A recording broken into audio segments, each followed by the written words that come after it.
and wait. My name is Commander Marcus Vale. I was leading the last human resistance cell against the Velaris occupation. For 3 years, they conquered Earth. For 3 years, we'd hidden in the shadows, protecting survivors. The bunker was our last stronghold. 147 civilians. Children, elderly, people who couldn't fight, but needed protecting. I was the only experienced soldier left. When the alien patrol found us, I knew what had to happen. Someone had to buy time for the civilians to escape through the back passages. Someone had to stand between them and certain death. I stepped forward. Commander Vex Thorn was leading the alien squad. He was impressive. Advanced armor, military bearing, decades of combat experience. When he saw me blocking the bunker entrance alone, he actually seemed amused. A single human, he observed. Protecting how many? 30? 40? 147.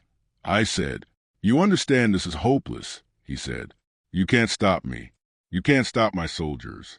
All you can do is delay." "That's enough," I said. He raised his weapon. I didn't flinch. The first shot hit my shoulder. The impact was brutal. Advanced energy weapon, designed to pierce armor and cauterize tissue simultaneously. But I didn't fall, didn't scream, just moved to block the next shot. The second shot caught my ribs. Pain exploded through my chest. Real, genuine, bone-deep pain. But I stayed standing. Stayed between the civilians and the weapons. "You should surrender," Vex Thorn said, almost conversationally. "Your pain receptors are firing. Your body is in shock. Continued resistance is illogical." "My pain doesn't matter," I said. "These people matter."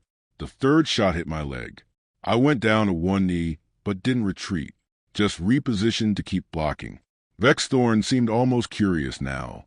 "You're choosing suffering," he said. "For creatures you have no biological connection to. There's no logical benefit to you. There's everything," I said.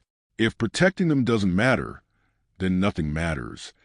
The fourth shot was aimed at my other shoulder. I twisted, taking a shot in the arm instead. Now both shoulders were burning, both arms damaged. I was running out of places to be hit. 5 times, Vex Thorn said. "That's the threshold for human consciousness. One more shot, and you'll lose cognitive function." He aimed at my head. I didn't close my eyes, didn't look away, just stared at him with absolute resolve. Then he hesitated. For the first time in the entire engagement, Vex Thorn lowered his weapon. "I've conquered 30 worlds," he said slowly. "I've fought 1,000 warriors. I've never met anyone willing to accept certain death for this." He looked past me at the civilians, at the children clinging to the adults, at the elderly standing with dignity despite terror. "Why?" he asked. I was bleeding from 5 wounds. My vision was starting to blur, but I could still speak. "Because," I said, "they're worth protecting, not because they're strong, not because they can fight, because they're alive, because they matter, because that's what being human means." Vex Thorn was silent for a long moment. Then he did something unprecedented. He ordered his soldiers to stand down. "I was built for war," he said, and I realized his tone had changed completely. "Engineered to conquer, taught to value strength, dominance, victory. I've spent 40 years believing that's all that matters: power, superiority, conquest." He looked at my bleeding form, still blocking the way. "But you," he continued, "you're fragile, primitive by our standards. You should have surrendered. You should have died 100 times over. Instead, you chose suffering, chose to make yourself a target, because someone else mattered more than your own survival." He lowered his weapon completely. "I've never seen strength like that," he said. "My people built strength for conquest. You built strength for love." He helped me to a medical station in the bunker.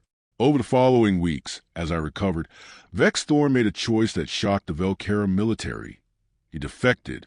He provided the human resistance with tactical information, detailed knowledge of occupying forces, locations of weapons caches, everything needed to reclaim Earth. When questioned about his betrayal, his answer was always the same: "I spent 40 years being engineered for war. A single human taught me what strength actually means in one moment of choice." I couldn't go back to conquest after understanding what I was really fighting against.